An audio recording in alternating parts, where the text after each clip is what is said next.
Hello. I want to talk to you briefly about the subject of dance. Let me just share with you that I was blessed to write a book called Crump, Slide, Tap, Turn, The Ebullient Merriment of Dance. And ebullient is a synonym for sparkling because I really believe that there's a certain sparkle to the many types of dance that are out there.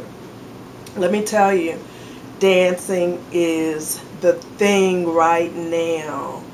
You've got the movie Step Up Revolution that just came out, and that is actually a sequel to the previous Step Up movies. I recall when I was a teenage girl how my friends and I went gaga over John Travolta in Saturday Night Fever. More recently, we've had movies such as Save the Last Dance. I really enjoyed that. But back down memory lane, my son was born in 1979. That's the same year that All That Jazz came out. There's been movies such as Chicago, Footloose, Stomp the Yard, and many others that had a dance theme or some type of dance competition going on a college campus or otherwise. Also, we have the show Dancing with the Stars, and the audience gets to participate by using the point system to rate the couples that dance in that show. And it's so wonderful watching them wearing those beautiful costumes and dancing across the floor. And of course, they get a lot of training and preparation, but it looks so flawless in most cases. Also, there is So You Think You Can Dance. And that has a tiered format and multiple rounds. And of course, anyone that thinks they can dance can try to get in for an audition on that show. They do have open audition times when there's an open audition to participate. On that show, they have everything from contemporary, classical, hip hop, jazz, club dance, musical theater dance, even, and street dance. And that's one of the things that a lot of people enjoy about that particular show. It's a great hit dance competition going on. And then last week, Sherman Hensley passed away.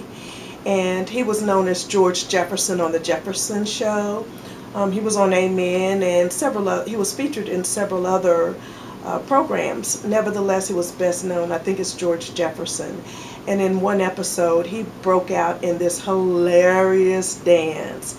And from what I understand, he was a fan of James Brown. And so that dance was sort of like a tribute to one of his musical heroes, an icon of that era.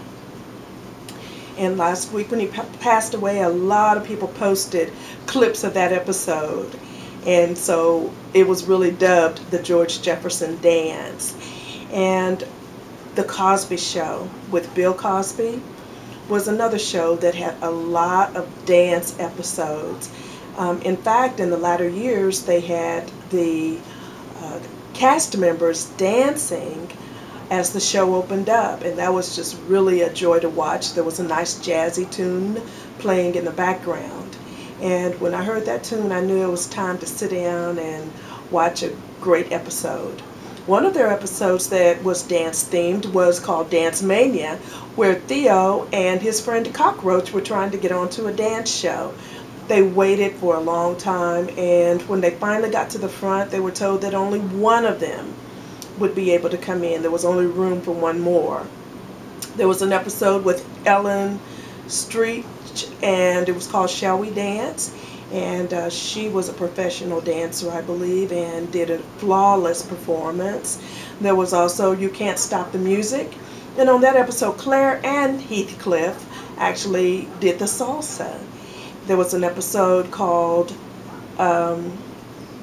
Sandman Sims, and he and Heathcliff actually competed at tap dance, and that was really fun to watch. And of course, most people remember the episode called I Got the Feeling, where the grandparents were having a 50th wedding anniversary, and the family got out their costumes and everything, and performed to that James Brown tune. And at the time, Rudy, played by Keisha Knight Pulliam, she was real small, but she was one of the main sync musicians on that episode. And in the future anniversary celebrations, the grandparents refused to have a toned down celebration. They wanted a repeat performance of some sort. Anyway, it just attests to the fact that we think a lot about dancing. We take our children to dance classes as soon as they can walk, practically. A lot of us take dance classes ourselves, and we like to watch dancing and dance competitions, dance movies. The list goes on and on. And of course, I hope that you're one of these people that likes to read about dancing. I wrote this book especially for you. I had you in mind because I believe when you read it, you will feel like dancing with radical abandon and effervescent mirth. I hope to see you out at one of my venues. In the meantime, shake a leg, take a dance class, see a dance movie, or get out there and boogie, even if it's by yourself.